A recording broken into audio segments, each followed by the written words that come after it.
Centuries ago, the land near Ajani village was a burial ground, a final resting place for outcasts. Thieves, those accused of witchcraft, even abandoned twins, their families cast them out, and the earth took them in. The elders whispered that their spirits never found peace. They merged with the soil, their anger and sorrow twisting the very land. The ground turned unnaturally dark, and the trees grew into gnarled shapes, like faces frozen in a scream. Anyone who dared to trespass would hear things, voices on the wind, sometimes begging for release, other times laughing with malice. To appease these restless spirits, the villagers built a shrine at the forest's edge. Every year they brought offerings, rich palm oil, spotless white cloth, and their finest goats, hoping to buy another year of peace. But traditions are often challenged by the young and reckless. One year, a man named Tund, full of pride and arrogance, scoffed at the ritual. "There are no spirits," he declared to anyone who would listen. "Only cowards afraid of shadows."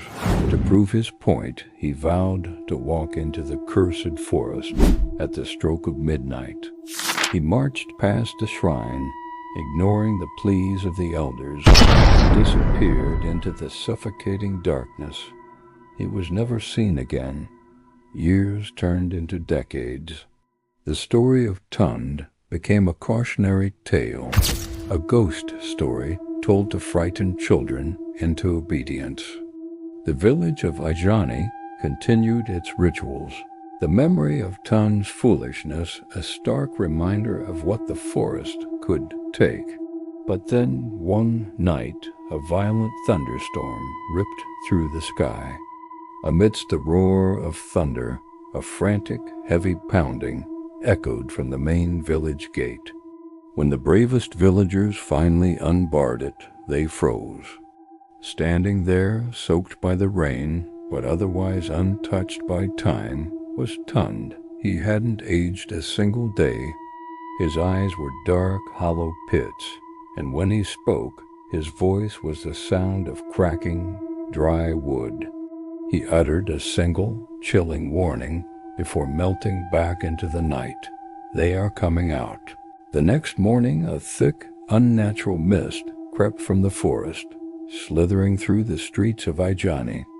An eerie silence fell, soon broken by the terrified squawks of dying chickens and the screams of goats that sounded horrifyingly human.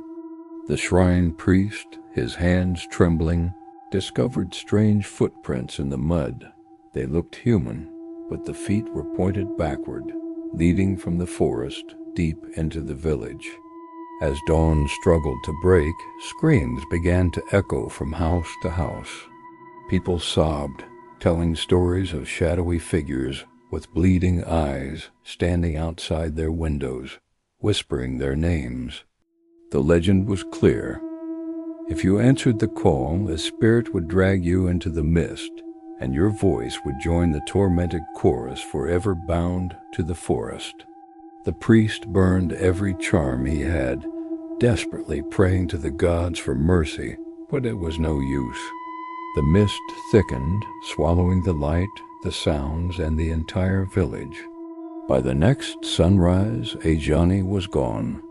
Today, travelers who pass near that desolate land report seeing strange, flickering lights deep within the trees like lanterns carried by unseen hands.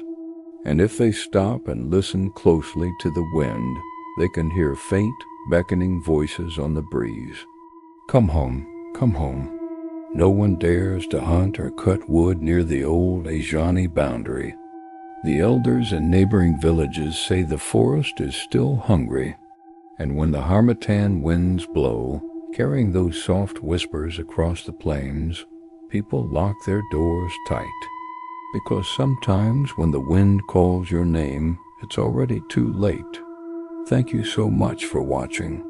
If you enjoyed this story, don't forget to hit that like button and subscribe for more tales from the shadows. Stay safe out there.